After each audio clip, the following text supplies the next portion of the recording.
Salutations YouTube, bienvenue sur un tuto de Norland. J'ai vraiment adoré ce jeu donc je vais faire pas mal de petites vidéos comme ça. Pose tes questions en commentaire et j'essaierai d'y répondre. On va commencer avec la création du personnage qui est très importante. On peut ajuster nous-mêmes les points de compétence. Retirer un point nous permet d'en remettre un autre part. Mais plus une stat est élevée, plus le point coûte cher entre guillemets. Par exemple, un point pour passer de 9 à 10 vaut entre 3 et 4 points pour passer de 0 à 3 ou 4. Attention aussi, il y a un système d'âge où plus vous mettez de points, plus votre personnage sera vieux. Donc ne bourrez pas la flèche droite. Le point de 9 à 10 augmente de 4 ans alors que de 0 à 2 il augmente que de 1 an par exemple. Il y a aussi un système de talent marqué par une étoile. Les enfants peuvent en avoir 0, 1 et pour les plus chanceux 2 étoiles. Pour débloquer le bonus dû au talent, il faut que notre compétence soit au niveau 15.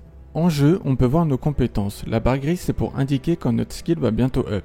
Pour les améliorer, il y a plusieurs manières. La première, il faut que le personnage fasse l'activité qui est en rapport avec la compétence. C'est-à-dire par exemple la gestion, il faut donner des instructions, l'intelligence, il faut lire ou écrire un livre. La deuxième, avec l'éducation entre deux personnages. Cette méthode est beaucoup plus efficace sur les enfants. Néanmoins, l'élève ne peut pas dépasser le professeur dans sa compétence. C'est logique, mais je le précise quand même. La compétence pédagogique joue sur le nombre de points qu'on va gagner par leçon. Mais nos personnages ne sont pas les seuls à pouvoir enseigner. Les invités des autres royaumes et l'évêque le peuvent. Il faut que notre monarque ait une bonne relation avec l'évêque. Il faut s'en servir pour augmenter le plus rapidement possible et faciliter notre partie. D'ailleurs, quand vous êtes en bonne relation avec une cité, plus 25, vous pouvez inviter son monarque. Comme je l'ai dit, priorisez l'éducation pour les enfants. Ils apprennent plus rapidement que les adultes, comme ça vous aurez des personnages vraiment compétents dès 18 ans.